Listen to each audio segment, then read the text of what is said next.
¿Qué tal, Domingo? ¿Qué tal, Richard? Fíjate que veo yo los vídeos de Rayo y se pone ahí su placa de YouTube. Pues ya tenemos nosotros aquí la nuestra. Hombre, sí, pero este no es nuestro solo. Pero nos lo ha dejado Federico. Nos la dejó Federico. Está bien que tú te lo apropies. O sea, tú has visto un premio. Hombre, hemos puesto un granito en una playa, en la playa de Libertad Digital. Libertad Digital ha llegado a 1 millón de suscriptores en YouTube. Y entonces tú has dicho, esto para mí, esto es mío. Hombre, nuestra pizarra del comunismo tuvo más de 1 millón de visualizaciones. Claro. Algo hemos aportado. Ahí, tú has y las bibliotecas y las entrevistas. Claro, por eso tú has establecido ahí una correlación. Has dicho, desde que yo empecé a hacer vídeos en Libertad Digital, esto se ha disparado. Y nosotros juntos. Y nosotros también aquí en el programa, en la pizarra. Claro, he visto a David con la placa por el pasillo y digo, trae para acá, que vamos ahora mismo a grabar el podcast y tiene que estar la placa con nosotros. Quiero ser como Rayo, con mi placa de YouTube. Bien, pues nada, ahí la tenemos. Qué mona es, ¿verdad? Yo me siento partícipe del esfuerzo colectivo, como se dice ahora, pero vamos... está bien, sí, es verdad, como una pequeña parte será nuestra, pues muy bien, enhorabuena a todos los compañeros del canal de televisión, a los técnicos, a los que salen en los vídeos, claro. A Federico, por supuesto. Claro, esto no es fácil, ¿eh? Esto no es fácil. No es nada fácil. Nosotros porque somos una empresa todoterreno. Sí. Y nos da igual hacer una cosa u la otra. Sí. Y con los vídeos empezamos muy pronto, ¿eh? Sí. Y en YouTube y empezamos antes. Es cierto que están teniendo mucho éxito, pues... Sí. Ahí no sé lo que nos van a pedir. Me da un poco de miedo. Es que empiezas con lo de los vídeos y luego acabas, bueno, a saber. Tengo que decir que esto no pesa nada. No. Lo siento, pero el premio de iVoox pesa más. Tenía más sustancia. ¿Qué tal? ¿Cómo estáis? Bienvenidos a Economía para quedarte sin amigos. Vamos con nuestras bombas navideñas para dinamitar las cenas de Nochebuena. Y todo a pesar de que nosotros somos muy navideños. En el sentido de otra dinamitera, Giorgia Meloni. Sono cintura nera di albero di Natale. En este vídeo se declara activista de los belenes. Hagamos juntos la revolución del Belén, dice. No sé si os ha pasado que te alistas a ejércitos insospechados para dar batallas que nunca creíste que sí te iban y te venían. Y lo haces porque el enemigo es un abusón. Haces la guerra porque no te dejan en paz. Cuenta que ha pasado de ser decoradora de árboles a diseñadora de belenes porque ya nadie lo hace, porque en los colegios dicen que no se puede hacer porque si no ofendes a los que creen en otra cultura. Y se pregunta, ¿cómo puede un niño nacido en un pesebre ofenderte? ¿Cómo puede una familia que huye para defender a ese niño ofenderte? ¿Cómo puede ofenderte mi cultura? Porque se crea en Dios o no, este símbolo encarna los valores que fundaron la civilización. Creo, dice Meloni, en el respeto porque este símbolo me lo enseñó. Creo en el carácter laico del Estado porque eso me lo enseñó este símbolo. Creo en la sacralidad de la vida porque me lo ha enseñado este niño que nace. Creo en la solidaridad porque este símbolo me lo enseñó. En momentos de identidades peregrinas subvencionadas por el Estado y las ideologías colectivistas, tómate la libertad de impedir tu ruina moral y vital, esa que tus padres y tus abuelos no te desearon. Tira unas bombas de las nuestras, que no duelen ni hacen pupa, para ver cómo cae otro de tu mesa navideña y se queda también sin amigos.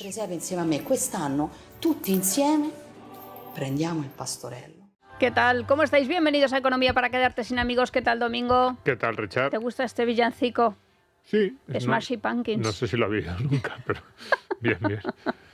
Hoy vamos a escuchar villancicos de otros músicos y cantantes que hemos escuchado a lo largo de todos nuestros programas de Economía para quedarte sin amigos, pero haciendo este tipo de canciones. Ah, muy bien. No sé si Paul McCartney, por ejemplo, también. Iba a decir que no parecen estos Smashing Pumpkins, ¿no? Sí, estos no lo parecen. No lo parecen. Y tampoco diría si parece un villancico, no lo sé, pero bueno, está bien. A mí me gusta que se plieguen a la época. Bien, sí, está bien. Que digan, mira, la Navidad está por encima de todo. Vamos a poner cascabeles. Sí, a mí me gusta, a mí es que yo soy muy fan de la Navidad, a pesar de lo que pueda parecer este programa, así que yo encantado de que todo el mundo esté metido en el espíritu navideño. Y hoy vamos con un clásico. Un clásico. Las tradiciones nos encantan. Sí, esta es creo que ya la 7ª edición de las bombas navideñas. De las bombas navideñas. Esos artículos con los que nosotros decimos, esas ideas con los que nosotros decimos que puedes dinamitar la cena de Navidad, la comida, o la cena de Nochebuena, Los la tienes que comida de hacer por Navidad. nosotros.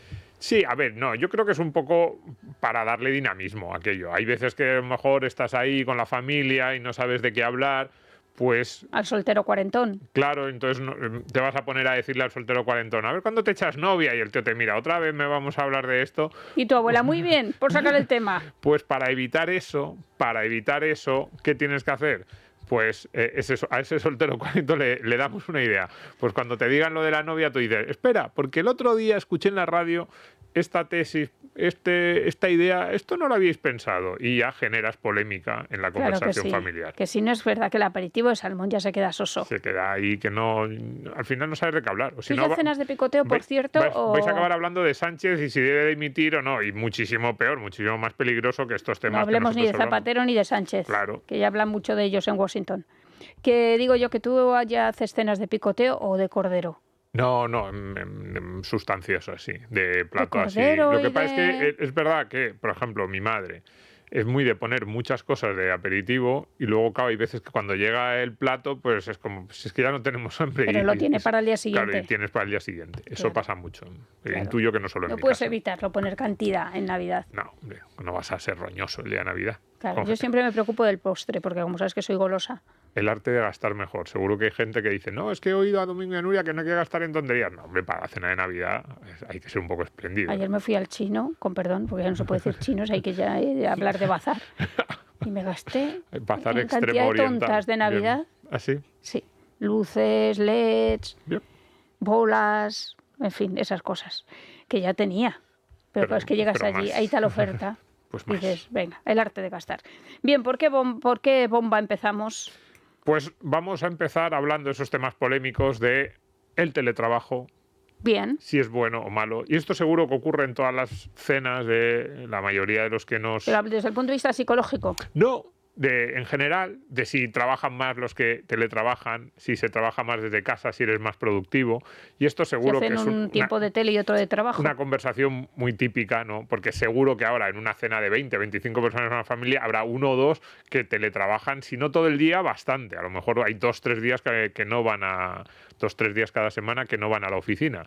Y entonces decir, pues yo he leído que los que teletrabajan hacen mucho menos. Pues yo al revés, he leído que yo desde casa soy mucho más productivo porque no te están molestando con llamadas y aprovechas mucho mejor el tiempo. Entonces, No voy al vending, no hablo, eso no es. comento. Empezamos con esta conversación que ya va a generar cierta tensión y llegamos a la tesis polémica del día, que es Sí, que ¿qué es? mucho cuidado con el teletrabajo Porque se te acaba el trabajo. porque se te puede acabar el trabajo. Te quedas solo con tu tele. No ir a la oficina dispara las posibilidades de ser despedido.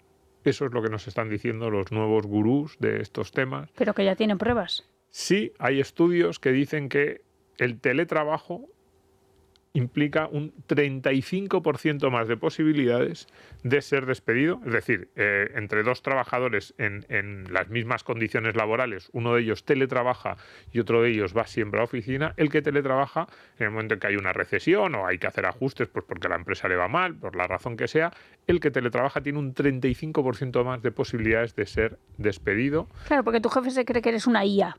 Como te ve ahí a través de la pantalla, Sí, puede ser, pero nos por llegan las ejemplo, buenas vibraciones datos igual. en Estados Unidos, en el año anterior a este artículo, que es de 2024, pues en el 2023, el 10% de los trabajadores norteamericanos que teletrabajaban habían sido despedidos por solo el 7% de aquellos que trabajaban en directo. Y ya digo, Ojos que no ven. se han hecho estudios. Y un poco Corazón que no lo que nos siente. están empezando a decir los expertos es que va un poco por ahí la razón. La razón es que cuando a los jefes les dicen, oye, en tu equipo sois 20, pues por la razón que sea, se ha caído la facturación o hay más competencia o hay que ajustar costes, tienes que echar a 2 de esos 20, pues parece ser que a los jefes les resulta muchísimo más fácil echar al que no conocen o al que solo conocen de que la han visto 3 veces y casi siempre es una carita en una pantalla. Fíjate que también es más fácil dar trabajo al que tienes al lado. Esa es otra. También va por ahí, es decir, son muchas cosas que se acumulan. La primera es que cuando de repente, como tú dices, aparece una nueva tarea, parece que es más sencillo girarte en la silla, en la mesa y decirle, oye, esto? tú encárgate de esto. Claro. Y entonces esa persona que está ahí se va haciendo más imprescindible para ti. Claro. Pero luego también está la conexión personal, que es te conozco, sé quién eres, estás ahí, mientras que el que está teletrabajando pues es simplemente casi un número, una carita ahí, una foto de carné en las conferencias, ¿no? En las call que organizan las empresas. Y luego hay un tercer factor, y es que tiene que ver con esto de hacerse imprescindible. Al final llega un momento en que puede tener cierta lógica para una empresa decir, pues si teletrabajas, la posibilidad de externalizar parte de tu tarea a otro lugar es mucho más sencilla. Es decir, tú dices, no, pues esta tarea la están haciendo de forma mucho más barata, yo qué sé, en Estados Unidos pues se plantean los ejemplos de los indios en Bombay o los en Taiwán o en Corea.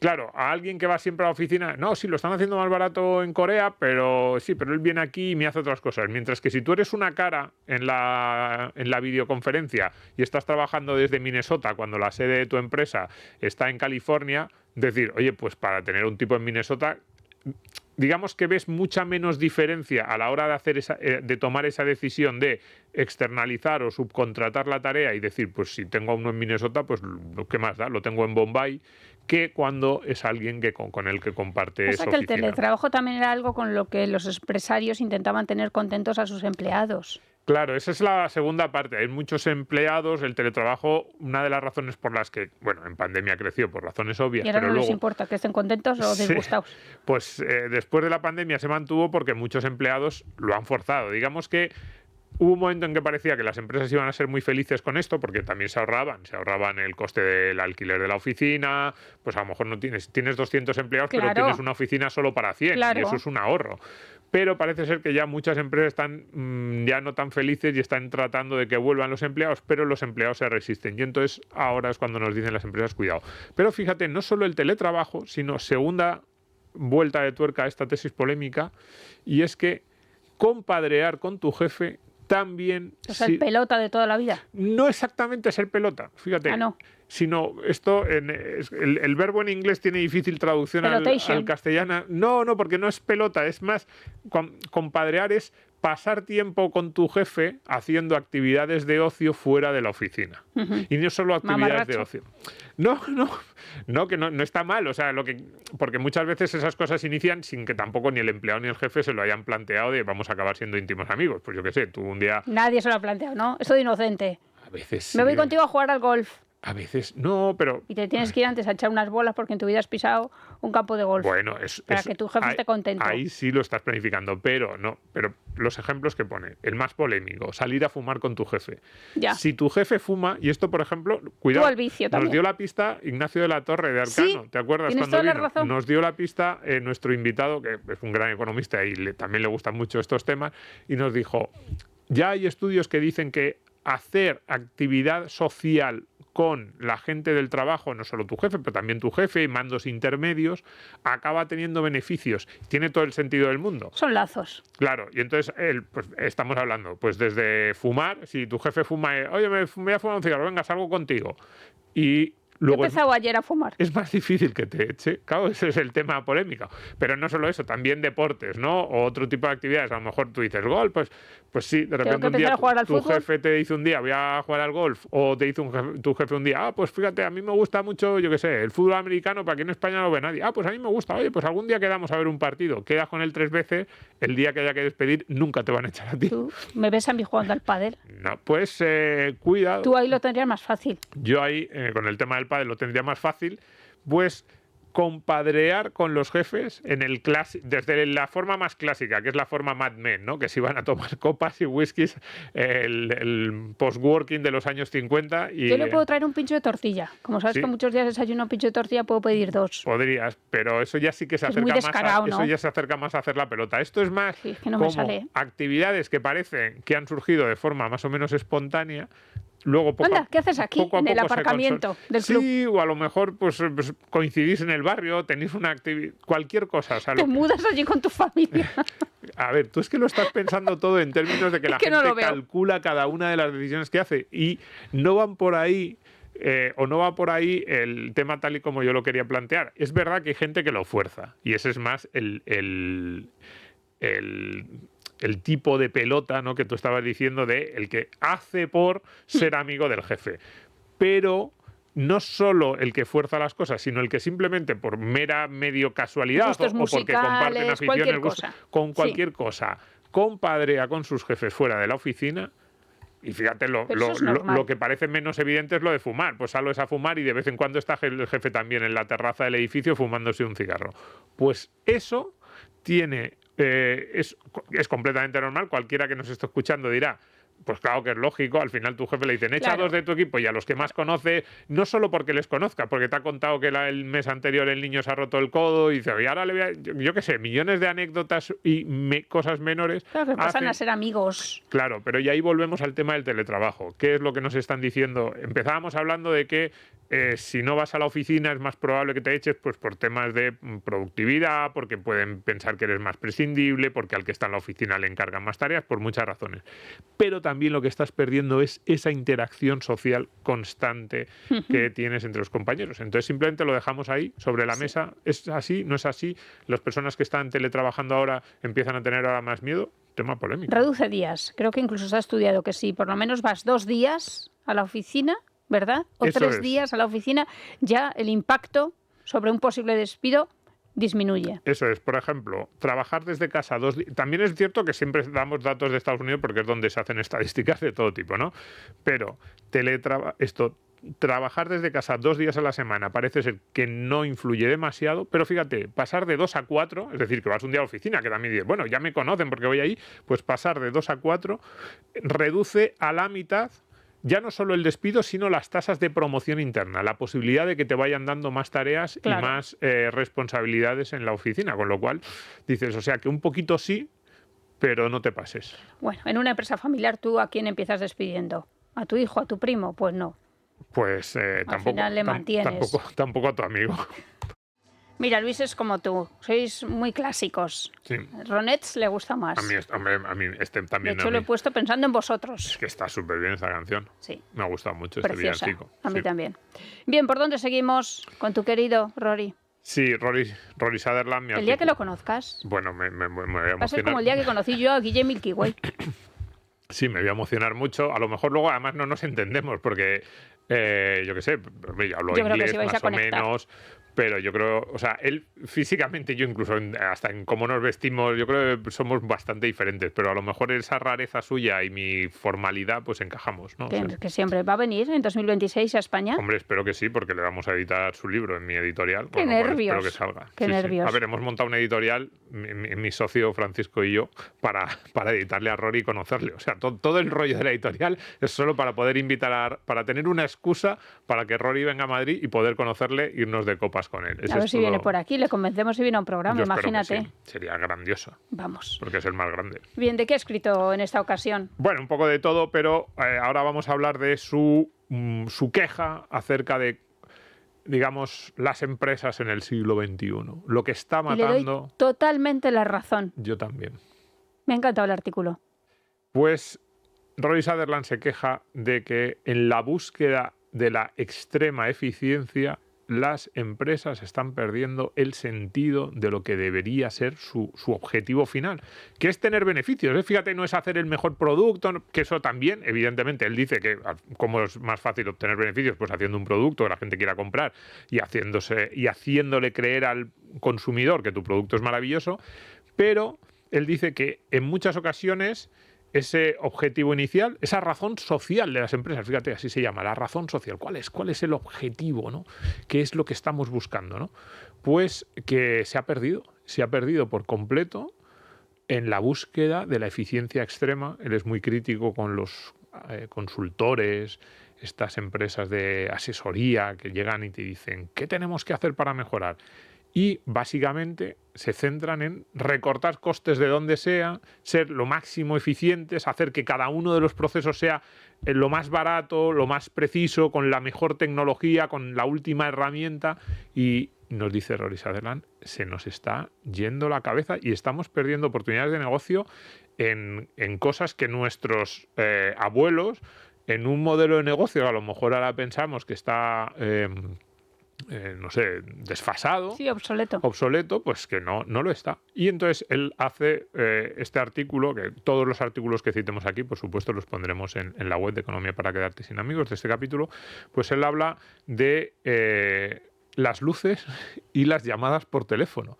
Dice, ¿cuántos negocios están perdiendo ingentes cantidades de dinero por ir a maximizar, o en este caso a minimizar costes, a maximizar eficiencia en temas en los que es clave que Y que luego, el consumidor no se confunda, que el consumidor quiera comprarte? Y yo estoy de acuerdo. ¿y cómo lo cuenta? ¿Cómo Es lo decir, cuenta? él lo cuenta como una anécdota personal, de ahí parte, va con su mujer a comprar a un supermercado, se cree que está cerrado, necesitaba leche, bueno, unas cuantas cosas va contando, y no, el supermercado estaba abierto, lo que pasa que tenía las luces de fuera totalmente apagadas. Y entonces le pregunta al empleado que por qué tiene las luces apagadas, que parece que el sitio está cerrado, y dice, ay, se me ha olvidado encenderlas. Y entonces él reflexiona sobre qué cantidad de dinero, qué cantidad de compras ha perdido en ese día el dependiente por no tener esas luces encendidas. E incluso la empresa, si viera a su empleado robar una chocolatina, seguramente le caería un puro, pero seguramente no le va a regañar por tener las luces apagadas cuando ha perdido mucho más dinero. Sí, por ahí va. Él está comentando, es un supermercado que parece que está como al lado de una autopista. Sí, una gasolinera. Eso es, y entonces él dice, yo al principio pensaba que estaba cerrado, pero como sabía que era un sitio abierto 24 horas o abierto todos los días del año, pues me acerqué a ver y de repente vi que estaba abierto. Y pensó eso, ¿cómo puedes tener las luces apagadas? Mucha gente que no conoce el horario tan bien como yo, pues probablemente no se haya acercado. Y él pone más ejemplos de ese estilo. En otro artículo, por ejemplo, él habla de esto de reducir costes, porque él dice... Él empieza con ese ejemplo y luego dice, ¿cuántos negocios hay que por no iluminar bien el escaparate? Restaurantes, por no dar esa sensación de abierto. Sí. Él habla de un restaurante opacos, ¿no? Habla de un restaurante en Londres, de un chef muy famoso que quebró y que nadie se explicaba y decía, ¿pero por qué? Si el chef era conocido, tiene otros restaurantes muy exitosos, y decía, es que tenía los cristales opacos y tú desde fuera no sabías si estaba abierto o no sabías ni siquiera lo que había, el tipo de negocio que era, si era un restaurante o una ferretería. Mira, no hay nada más navideño que ver a través de los cristales lo que sucede en el interior de las casas y ver los árboles de Navidad iluminados, ¿verdad? Pues eso es lo que reclama. ¿Reconforta tanto? Eso es lo que reclama y dice que muchas de esas decisiones de ahorrar, por ejemplo, en iluminación o apagar las luces a partir de determinada hora o hacer una declaración un poquito diferente, un poquito moderna, son decisiones derivadas de esas tendencias que decíamos antes de la modernidad empresarial y que son completamente erróneas. Por ejemplo, en el tema de los costes, que también tiene mucho que ver con esto de las luces. Él pone el ejemplo, en otro artículo pone un ejemplo de un hotel de lujo en Nueva York que tenía un portero de estos, como el de, ¿te acuerdas los de Pretty Woman? De estos porteros así vestidos un poco del siglo XIX, y que pues una consultora le dice, pues podemos amortizar costes, podemos reducir, si despides, pones una puerta automática, te quitas al portero y pues cada año te ahorras los 50.000 euros que cobra el portero, porque la puerta automática al final te cuesta 10-15.000 euros. Y entonces yo en Nueva York estuve en un hotel que te hacías tú solo el check-in. Y entonces él dice, eso parece que es como máxima eficiencia, a medio plazo no tengo nada claro que te funcione, porque claro, ¿qué hacía el portero? El portero no solo te abría la puerta, el portero también te daba confianza, conocía a los clientes, sabía qué cliente iba solo al hotel y cuál iba acompañado, podía, si un cliente decía, ha salido, los clientes habituales, han salido mi mujer y mis hijos por aquí, no, todavía no están. Entonces, y esas cosas son muy importantes a la hora de la experiencia global. Por ejemplo, un portero, pues en Nueva York, a lo mejor si tienes portero o no tienes puertas automáticas, es la diferencia entre que haya mendigos cerca que se te ponen a dormir en los soportales del hotel o que no haya. Eso es súper importante para un hotel. Bueno, te llama un taxi, te ayuda con el equipaje, son muchísimas cosas que aporta. Entonces dices, si tú asocias al portero con alguien que te abre la puerta, pues en la hoja de Excel dices, pues es más barato que la puerta se abra sola y que sea automática. Si tú piensas en el portero como alguien que tiene un montón de conocimientos implícitos, que no es tan fácil, oye, y ser un buen portero, ser un buen bedel, como ser alguien bueno en recepción, no es nada fácil. Las empresas muchas veces se han despreciado también estos trabajos porque como, es un tema menor, esto lo puede hacer cualquiera. Mentira. Y entonces lo que hace Rory es reivindicar ese tipo de figuras con una que yo creo que todos estaremos de acuerdo, que son, por ejemplo, las personas que atienden atienden el teléfono las empresas. Mira, ahí es que ya me ha tocado la fibra. Estoy del teléfono, que no veas, ¿eh? Es que lo de los call centers a mí me parece uno de los Tengo mayores... un truco, por cierto. ¿Ah, sí? Sí, tienes que permanecer callado. Te dan todo el rato a elegir. Opción A o opción B. No lo he entendido, repítalo. No lo he entendido, repítalo. Y tú ahí tienes que aguantar todo lo que puedas. Y al final te dice, te paso con una persona. Sí, pero luego... Pero tienes que aguantar, ¿eh? Sí, porque pero... a veces te puedes ir aguantando 3 minutos preguntas de Sí. que el DNI, que si la letra, que si no te he entendido, que si digas sí, que si no... Tú callado y aguantando, hazte fuerte. Porque al final te contesta una persona. Mira, yo el otro día, por un tema de salud, o sea, tú no sabes lo que tuve que armar para poder hablar con una persona. Porque estuve a punto de perder una cita médica precisamente por el sí, no, A, B, C. Pero perdona, ¿qué ha pasado con los teléfonos? ¿Sabes quién lo decía mucho? Sánchez Dragó. ¿Qué ha pasado con los teléfonos en este país? Pues ahí está Rory. Rory dice que no entiende, él dice que su padre tenía un pequeño comercio y que no había nada más grave, nada que estuviese más prohibido, que le iba a ayudar a sus padres pues, cuando tenía 12, 13, 14 años y que desde el primer día que fue, en los años 50, años 60 en Londres, su padre dijo, no hay nada más importante que en el momento en que suena el teléfono, responder con un tono educado y atender, porque dice, esa llamada puede ser una cantidad de ingresos enorme en la tienda, puede ser el inicio de una relación comercial Claro. espectacularmente. Entonces, él sabe que en el momento en que sonaba el teléfono había que acudir rápidamente, alguno de los que estaban por allí dice, y ahora eso se ha perdido. Ahora las empresas han asumido que interactuar con sus consumidores no requiere de ese trato humano y pueden hacer ese tipo de cosas, o por ejemplo, muchos restaurantes que solo te permiten ahora reservar vía web. Me parece un error enorme porque dices, no hombre, para la normalidad. Es verdad que si quieres reservar a lo mejor dices, oye, pues sabemos que somos 6, voy a reservar, pero... Dentro de 3 meses, pues bueno, yo qué sé. Pero dices, ¿y si va un niño pequeño? O si quieres preguntarle, o incluso si le quieres decir, oye, mira, hemos quedado 8, pero a lo mejor somos solo 6, y ya el restaurante, si sabe eso, te ponen una mesa que sea ampliable, porque si no le dices, no, 6, y de repente llegas y le dices, no, es que al final somos 8, o al revés, reservas para 8 y al final son 6. O llamas y en ese momento se ha cancelado la mesa que había antes que tú. Hay un montón, y entonces te dejan pasar. Hay un montón de posibilidades que te da el llamar y hablar directamente y decirle, oye, mira, vamos a ser 6 u 8 porque hay una pareja que está dudosa. Y el restaurante puede actuar, te puede poner, ya no te va a poner en la misma mesa de 8, que a lo mejor te ponen una de 8, pero que también caben 10, y al final aparecéis 6 y está perdiendo la mitad de la mesa. A mí el otro día eso me ocurrió. Éramos 5, que al final fuimos 4 y nos habían puesto en una mesa que era más bien de 6, 7, 8, porque claro, ellos pensaban que íbamos a ser 5. Si lo hubiéramos podido decir, pero solo tenía reserva vía internet. Y claro, cuando haces la reserva, ¿qué haces? Pues pones 5, porque dices, bueno, a ver si vamos a ir todos y entonces luego no tenemos... Claro. Por no hablar de los negocios online que no tienen teléfono. Exactamente. Yo queja aquí para PayPal. Tú no sabes el otro día cuánto me pude tirar intentando buscar un teléfono de PayPal para intentar aclarar una transacción. Imposible. Imposible, no hay Igual que con Amazon sí, consigues hablar al final con una persona y además lo solucionan inmediatamente. PayPal imposible. Pero ¿cómo es?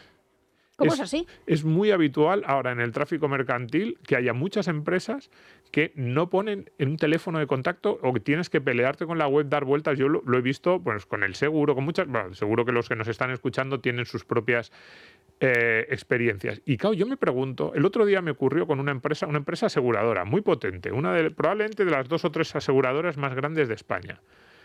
Muy complicado encontrar un teléfono. Fíjate, un seguro, además, la de cosas que te pueden pasar en un seguro extrañas que no caben en un formulario y que te dicen, no, rellena el formulario. Y dices, pero que no se te tío. ocurra buscar algo de esa aseguradora en internet que a los 10 minutos te está llamando una persona. Exacto. Para venderte cualquier otra cosa. Para venderte otra cosa. Pero fíjate, y dicen un formulario. Entonces yo pensaba, esta empresa... ¿Cuál es la facturación que tiene esta empresa? ¿Cuáles son los ingresos? Como lo mire, probablemente estamos hablando de varios miles de millones de euros. Estamos una de las mayores aseguradoras de España. Entonces, ¿qué porcentaje de sus costes le supone el call center? Es que a lo mejor, tirando por lo alto, es un 3-4%. Entonces dices, poner un call center mejor, ¿qué quiere decir? Uno, que nada más llamar a un tipo, te atienda. Nada del DNI, como tú dices, de teclees un número. No. Un tipo que te atienda. ¿Cuánto supone eso en costes para esa empresa? Es un porcentaje bajísimo de coste extra y, sin embargo, el extra de facturación puede ser enorme. Una compañía telefónica La diferencia entre que te atienda una máquina o una persona que te pueda explicar bien los diferentes planes de pago, que te pueda explicar bien... Que sí. Oye, pues mira, si integras la tele... Es que a lo mejor, si te atiende una persona directamente, esa persona te puede decir, oye, ¿sabías que con el plan que tienes y un poco más ya también te doy la tele o te doy una segunda línea móvil extra o millones de opciones? Que sí. Todo eso lo pierden las compañías que te tiran efectivamente 15 minutos con diferentes llamaditas absurdas. Y tú callado. Pero yo sobre todo le digo a las compañías, ¿tú has medido cuánto te supone el coste de eso? Entonces, la tesis de Rory, y por eso a mí me gusta tanto y me alegra de detalle, yo creo que es la primera vez que te veo así entusiasta con un artículo, es que los costes son muy visibles. Ya nos metemos un poco más en la parte económica. Lo que dice Rory es que los costes son muy visibles. Entonces, si tú tienes un coste de 1.000 y reduces el coste de 1.000 a 900, todo el mundo te da una palmadita en la espalda. ¡Ah, enhorabuena! Tú eres el responsable de los call centers y dices, antes nos gastábamos 1.000 millones en call center, ahora 900, 800 el año que viene y todo el mundo, has rebajado los costes en 200 millones. ¡Qué éxito! Y dice Rory, ¿quién sabe? Y nadie lo sabe porque es imposible saberlo, ¿cuánto has perdido en ingresos por esa reducción del 20%? Entonces, las empresas, los jefes de las empresas, los diferentes responsables de los diferentes departamentos están obsesionados con recortar costes porque ese es un mérito que se atribuyen inmediatamente y porque nadie les va a culpar directamente de la pérdida de ingresos, no pérdida de ingresos sobre el año pasado, sino pérdida de ingresos potenciales, es decir, la cantidad de nuevos clientes y nuevos negocios y nuevos contratos que se habrían podido firmar si en vez de gastarte 800 millones en el call center te siguieras gastando 1.000 y tuvieses a gente hablando de forma directa, persona a persona, con el cliente. Yo estoy absolutamente de acuerdo con esa tesis. Y luego a nosotros ya llega un momento que nos da igual 8 que 80 y nos buscamos las vueltas. Pero ¿y la gente mayor? La gente mayor. Es que eso es un crimen. Y la gente que va a un banco y no le atienden. Sí. Y no ha perdido que la cita previa. Y la cita previa. Sí. Pero fíjate, no pensemos solo en grandes negocios. A mí, los ejemplos que pone, los que estamos hablando, de un restaurante que no te atiende, o sea, de cosas pequeñitas, de una tienda, la tienda del barrio que no sabes cómo encontrar casi el teléfono o que les llamas y no cogen el teléfono, incluso ya no tienen fijo. Me parece, desde el punto de vista empresarial, un error enorme. Es más eficiente teórico, o sea, como tú lo ves en el PPT, en el PowerPoint de vamos a conseguir la máxima eficiencia, en el Excel, ahí encaja. En la realidad te estás pegando un tiro en el pie, porque lo mejor que tienen los comercios, y especialmente, bueno, ya no te digo los comercios de proximidad, es esa relación de cercanía. No la rompas con esos métodos de máxima eficiencia y aparentemente más modernos, pero que son, vamos, yo creo que dinamitan.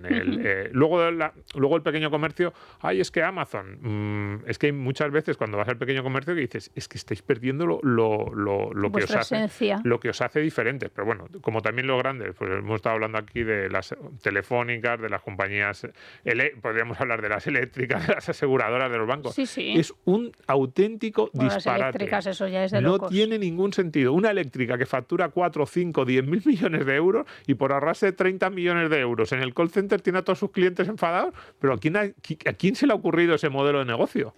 Bueno, si hoy esta Navidad tú sientas a tu mesa a un jefe de PayPal, por favor saca esta bomba, ¿eh? Es inconfundible la voz de Paul McCartney. Sí. Yo estaba seguro de Paul McCartney.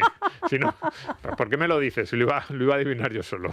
Tienes que ver además el videoclip con su bombín, esa carita que pone, esos puntos de vista, esa simpatía. Sale en el videoclip con su mujer. Otro british al que queremos mucho. Eso es, un humor muy inglés. Seguro que lea Rory. Por cierto, que por terminar, es que no quiero que se me olvide, dice Rory que subiría el PIB un 2%. Dice, 2%. Mi apuesta es que el PIB subiría un 2% al año solo con poner luces y teléfonos en las tiendas. Dice, porque multiplicarían las transacciones económicas. Estoy muy de acuerdo, lo reivindico desde aquí. Por cierto, en Libertad Digital cogemos el teléfono. Sí. Y yo a veces paso por el pasillo, está en la centralita María Ángeles o Rebeca, y me dicen, Nuri, que te ha llamado no sé quién, que dice un señor que si desmemoria histórica, no sé cuántos, que dice que si Federico... ¿De qué libro estaba hablando? O sea que sí. Hay que coger los teléfonos. Claro que sí. Bien, ¿por dónde seguimos? Por un tema ya clásico. Ostras, o sea, eres tan pesado, Domingo, con este tema. Esto es buenísimo. Que si los matrimonios, que no me voy a casar. No, pero hoy a ver, le damos una pequeña vuelta. Venga. Tener hijos y casarse como bien público como que genera externalidades positivas en el resto. Este es un tema polemiquísimo. El día que muy decía nuestro. casarme serás el primero en saberlo. Bien, bueno, espero que sea tu marido, pero bien, está bien ser yo el segundo. Bueno, es verdad, tienes razón. Te lo puedo decir primero a ti y luego le llamo. Me Oye, lo puedes decir a mí. que Oye, ya le he decido dicho a esto, Domingo yo te que diré. nos casamos, Pues no me muy dejes bien. mal. Te irá bien, pero fíjate, lo que nos dicen es tasas dividen, hay un estudio americano que divide posibilidades de entrar en prisión o de graduarse de la universidad en función de los diferentes tipos de familia, ¿no? Ya. Y entonces hablan de la familia intacta, que es la familia que se ha casado y sigue junta, luego padres adoptados, padres adoptivos, Ujú. luego familias mixtas, no sé cómo podríamos traducirlo, pues serían padres divorciados o separados que se han juntado y entonces son familias Que luego, comparten hijos de otros. eso es, madre soltera y padre soltero. Y entonces lo que aparece es que esa familia intacta, que es como la llaman así en la jerga de los expertos ahora La FETEM.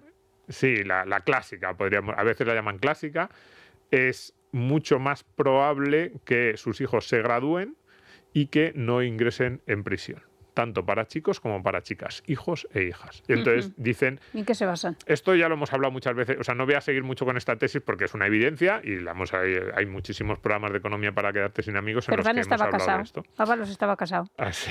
Zapatero estaba casado. Sí, pero esto es estadística, esto son medias. Ah, Entonces, y americanas. Y americanas, no. Entonces, sobre la tesis general no voy a ni a discutir, es una obviedad y no vamos a entrar en las obviedades. Pero lo que están empezando a decir algunos economistas es, oiga, entonces casarse es un bien público, es algo que no solo te beneficia a ti, sino que tiene externalidades positivas para el conjunto de la sociedad. Es un bien que de los que el mercado, si lo queremos ver bien en términos económicos, no provee lo suficiente de lo que sería necesario para el bienestar conjunto de un país, de una ciudad. Y entonces dicen, a lo mejor es el momento en el que nos planteemos si estos datos son así, es decir, que casarse, porque claro, estos datos luego están asociados pues que en los barrios en los que hay más matrimonios pues hay menos crimen, más cohesión social, comunitaria. Entonces dicen, deberíamos subvencionar el matrimonio o tener hijos por ley, obligatorio. no solo y tener hijos dentro del matrimonio y mantenerse muchos años casado con esos hijos. Y dicen, claro, si subvencionamos otras cosas porque son buenas, pues yo qué sé, desde la educación hasta medidas de sanidad, de salud pública, pues tipo vacunación, dice, porque, claro, en muchos casos el elemento que predice el bienestar de una comunidad de forma más evidente es el porcentaje de matrimonios, el porcentaje de parejas intactas, de familias que se mantienen unidas 10, 15, 20, 25 años después de haberse casado y haber tenido sus primeros hijos. Entonces dicen, unidos en los primeros 20 años de tener hijos, y por que qué es lo no más duro. pagar este tipo de uniones. Y bueno, a mí solo, o sea, si yo como soy un viejuno, pues digo, pues, claro, como mínimo planteémonoslo en términos económicos y saquémoslo en la cena de Navidad. Claro, en cambio Yolanda Díaz, por ejemplo, piensa en dar más días por el luto si se te muere la mascota. Sí, están en otro. Son dos conceptos de sociedad más allá diferentes, sí. de la broma, ¿eh? Eso es, son dos conceptos diferentes y ahí estamos. Pero fíjate, sin llegar al tema de la subvención, que es verdad que desde el punto de vista liberal alguien dirá, pero estás diciendo, yo digo, solo digo que en esta sociedad hipersubvencionada parece que hay cosas que deberían funcionar mejor, ¿no? Pero más allá de eso, otro artículo que a mí me ha encantado, me ha parecido interesantísimo en este año, es uno que habla dice, la reproducción humana, tener hijos y casarse, como un dilema como el dilema de los prisioneros, como este juego tan famoso del prisionero. Entonces, lo que plantea el artículo... Hay que explicarlo. Sí, no es fácil, pero la tesis es interesante. Lo que plantea el artículo es que, en principio, cuando tú tienes 20, 22, 25 años, ¿no? Y estás pensando en casarse y tener hijos, puede que a ti te parezca que el resultado final de esa alternativa es el mejor posible. Y te dijeran, tú diseña tu vida como te gustaría. Pues hay un porcentaje relativamente alto de personas que si les preguntan con esa edad, dicen sí, es una alternativa muy buena. ¿Cuál es el problema? El problema es que esa alternativa no solo depende de ti, sino depende de la persona con la que tú vayas a construir tu vida. Y entonces dice este economista que escribe este artículo. Claro, ahí llegamos a un punto de difícil solución, porque tú dices, si yo supiera seguro que dentro de 25 años esa persona con la que yo me he casado va a seguir siendo tan buena como ahora, le voy a seguir queriendo tanto, me va a ser fiel, no me va a dejar, en el caso de que tengamos hijos va a ser un padre o madre muy responsable. Si yo supiera todo eso, me casaría. Pero claro, ¿qué ocurre? Existe el riesgo de que las cosas se estropeen, y no es bajo, porque los índices de divorcio y de separación son crecientes en las sociedades occidentales, entonces existe el riesgo de que la cosa salga mal. Y entonces si sale mal, el escenario es terrible. He tirado mi vida, me he pasado 15 años con una persona que no merecía la pena, y yo para todo este sacrificio, porque el que escribe el artículo dice, está claro que fundar una familia, tener hijos, fundar una familia, tener hijos, criarlos, es una actividad que desgasta, que exige dinero, que es muy... bueno, a la mujer, imagínate. Muy costosa también desde el punto de vista laboral. Entonces lo que dice es, claro, poner todos esos elementos en riesgo, o arriesgarse a que te pasen, o a sufrir todos esos costes sin saber si vas a tener el beneficio final, es como él lo plantea, como tienes 22 años y dices, en los próximos 18 o 20 años vas a tener que hacer actividades muy costosas, de dinero, trabajo, también en tiempo, en ocasiones psicológicamente muy duras, físicas. Entonces dices, si a ti te aseguraran que con 45 años vas a decir, pues mira, yo tengo a los niños con 15 o 20 años, están bien criados, somos felices, ha merecido la pena, pero ¿cómo te va a asegurar alguien si va a merecer la pena? Pues eso no hay que pensarlo. No hay que pensarlo. Es un error.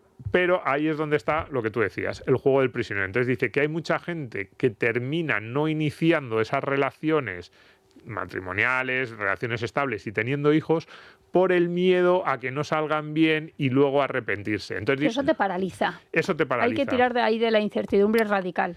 Claro. Porque entonces sí, hay mucha gente que decide no tener hijos precisamente por eso. Fíjate cómo empieza el artículo, ¿eh?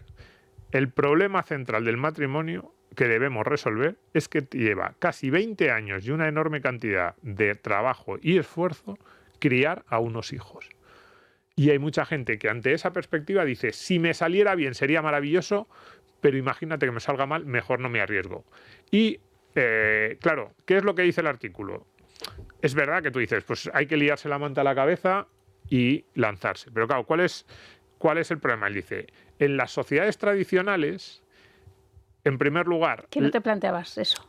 Uno, no te lo planteabas, pero luego dos, las normas sociales te generaban una cierta confianza, como que te reafirmaban... Pues que era lo que había que hacer.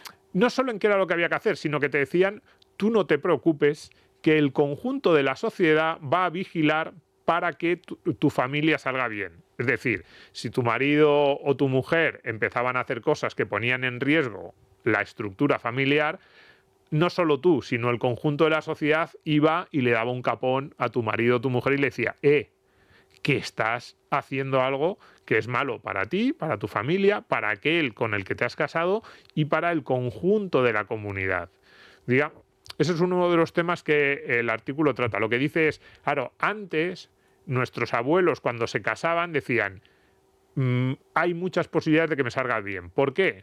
Uno, porque era lo que, como tú dices, era la solución por defecto, pero también porque todo el mundo en la comunidad empujaba para que te saliera bien. Y si uno de los dos de la pareja se empezaba a desviar, sí, tenía malos momentos, aparecía alguien y le daba con un mazo en la cabeza y le decía,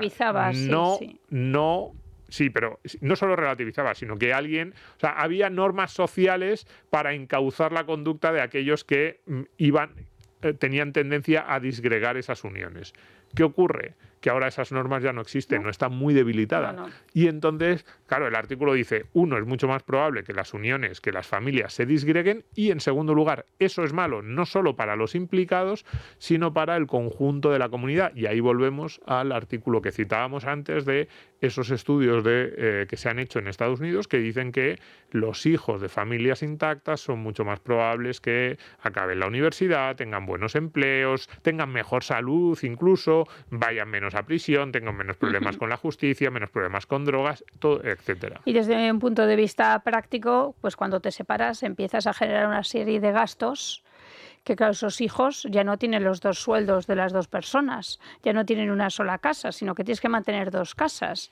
A nivel práctico, tu concentración y tu energía está ya en otras cosas que no es en lo que, claro, tiene que estar. Sí, pero fíjate, no, por supuesto, y fíjate el resumen que hace el articulista. Desde el punto de vista económico estoy completamente de acuerdo contigo, es decir, es un problema muy grave. Pero fíjate, dice, la solución occidental al dilema del prisionero, la solución occidental clásica, la podríamos resumir así. 1, monogamia. 2, matrimonio por consentimiento mutuo. 3, enormes estándares o patrones, estándares de castidad prematrimonial y fidelidad.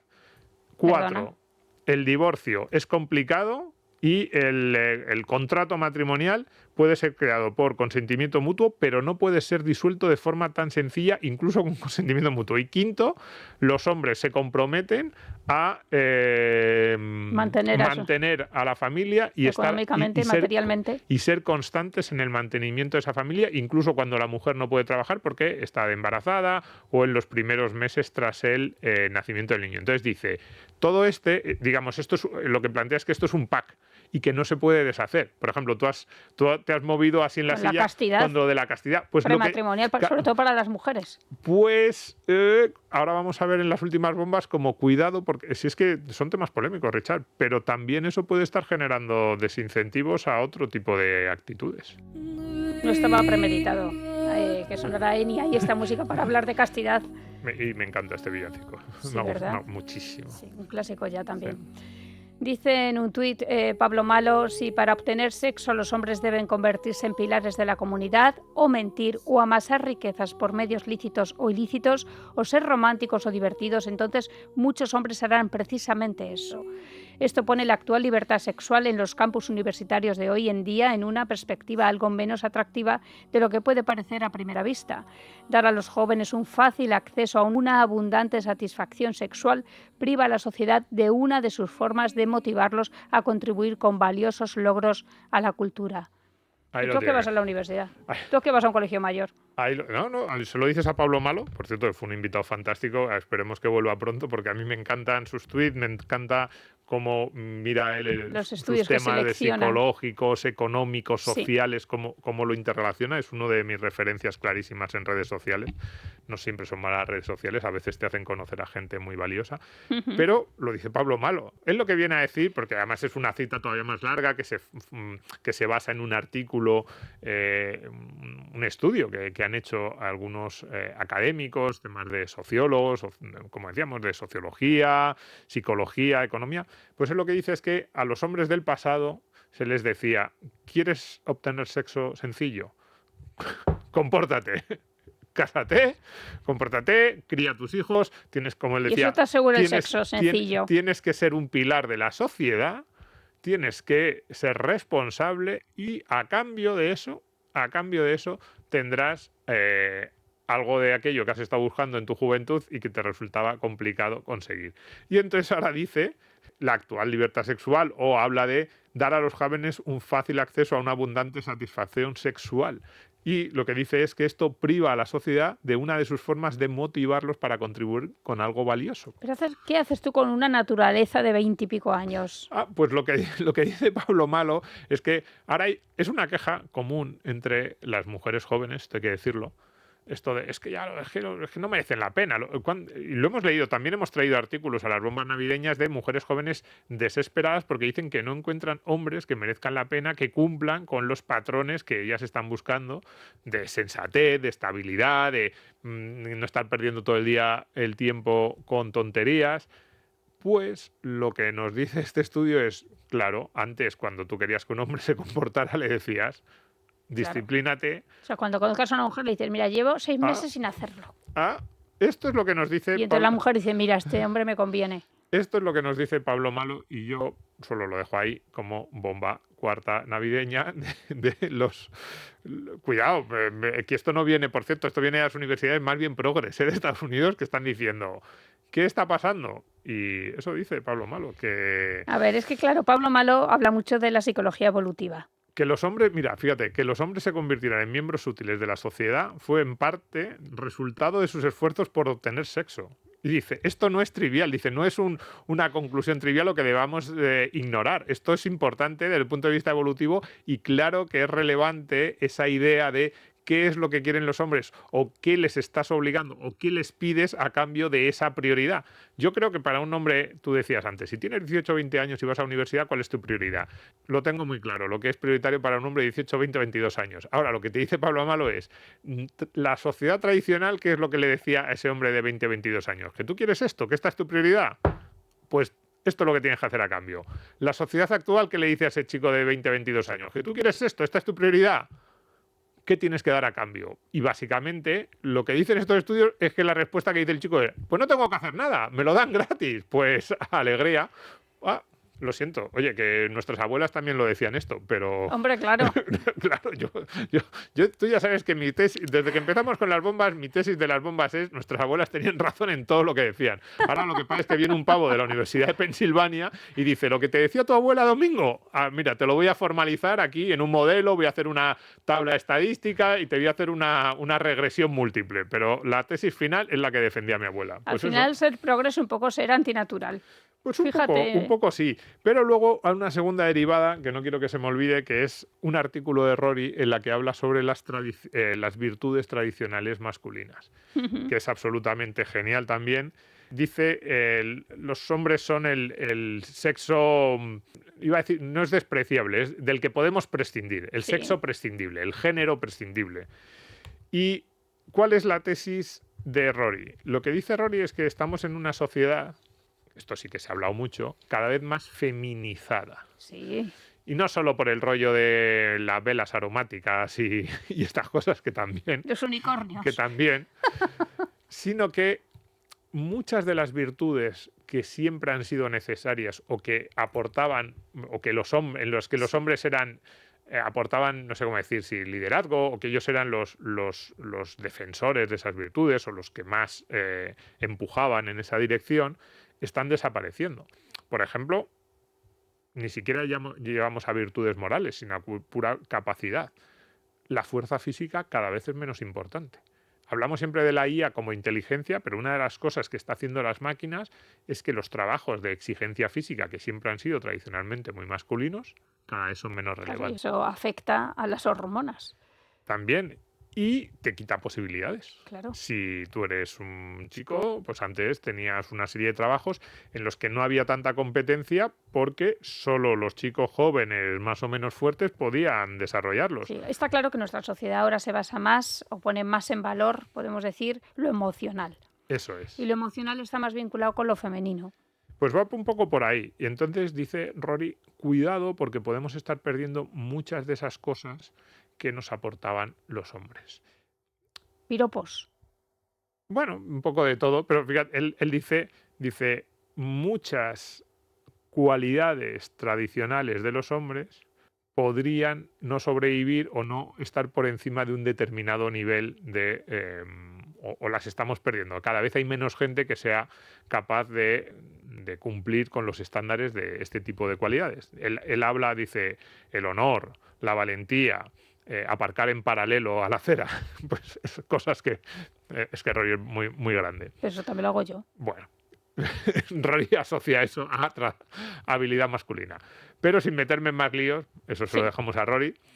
Pero él lo que dice es, una de las cualidades, fíjate, cualidades tradicionales de los hombres es comportarse de forma estúpida y con una completa carencia de empatía.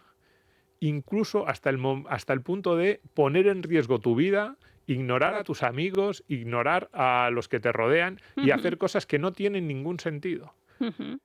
Porque son cosas que no tienen ningún sentido, que incluso vistas desde un punto de vista individual son peligrosas, no deberías tomarlas porque pones demasiado en riesgo tu vida, tu bienestar, tu futuro. Pues que entonces no habríais ido a la guerra.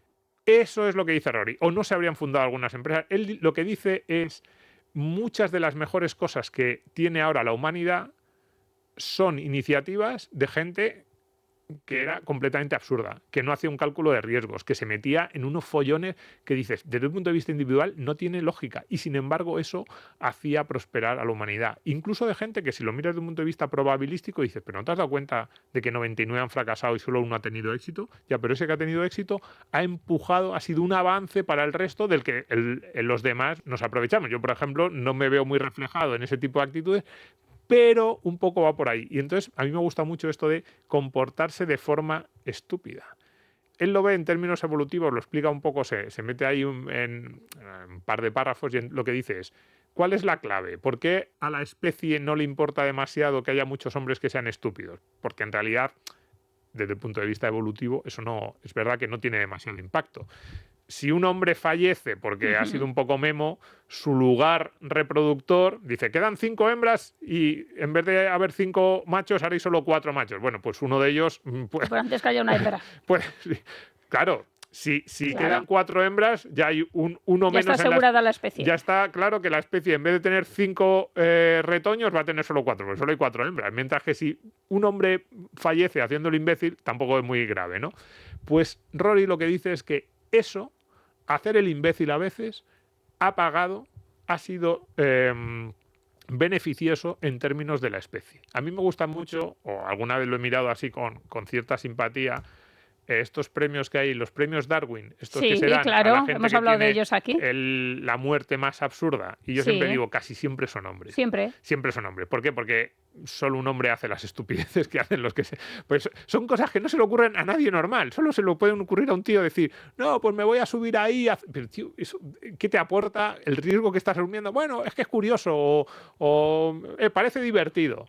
Pues Rory lo que dice es ese tipo de actitudes absurdas desde el punto de vista individual, muchas veces estúpidas, completamente arriesgadas, que si lo analizas en términos, volvemos otra vez a sus anteriores artículos, de hoja de Excel, de cálculo de posibilidades, de rentabilidad individual, no tienen lógica, sin embargo, en términos agregados, sí que han sido muy buenos y sí que han permitido mucho progresar a la humanidad. Entonces dice, no perdamos eso o tengamos cuidado porque una de las características de la sociedad del siglo XXI es que cada vez premia menos ese tipo de actitudes, incluso en muchas ocasiones las castiga. En los colegios está claro. Pues imagínate preguntarle al Cid, según vuelve de la guerra, ¿qué sientes? Y cómo se enseña en los colegios, los niños, claro, lo que se premia y lo que no se premia. Está claro que muchos niños dicen, es que a mí esto no me interesa porque no son el tipo de cualidades, el tipo de actividad... Las profesoras, que hay más que profesores, eso también lo hemos hablado, claro, va todo unido. El tipo de actividades que ahora mismo se están premiando en las sociedades no son las que nos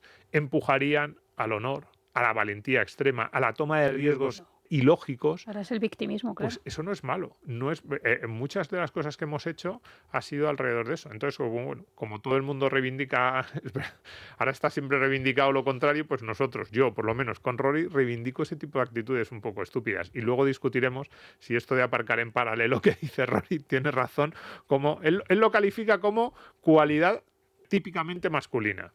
Pues debe ser mi lado masculino, aparcar en doble fila. Luego discutimos. Si... Tirarme eructos. No sé tirarme eructos. No, lo de aparcar en paralelo yo creo que quiere decir paralelo a la acera. Yo creo que eso ¿sí? Eso es a lo que él se refiere. O sea, no en doble fila. No en doble fila. Entonces no soy masculina. Vale.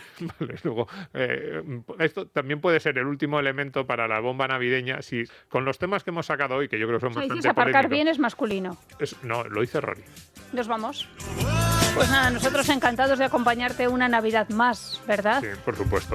Y que saques alguna de las bombas en tu cena. Y luego nos lo cuentas. Claro. Que leemos los comentarios. Eso es. En YouTube, en iVoox, en Spotify. Si están de acuerdo en tu familia con todo esto que hemos dicho. Claro, y si no están de acuerdo también nos lo cuentas. El trabajo, si tu tío tiene una tienda y ha quitado el teléfono hace un par de años, ¿cómo le ha ido? ¿Se ha aumentado o ha rebajado las ventas?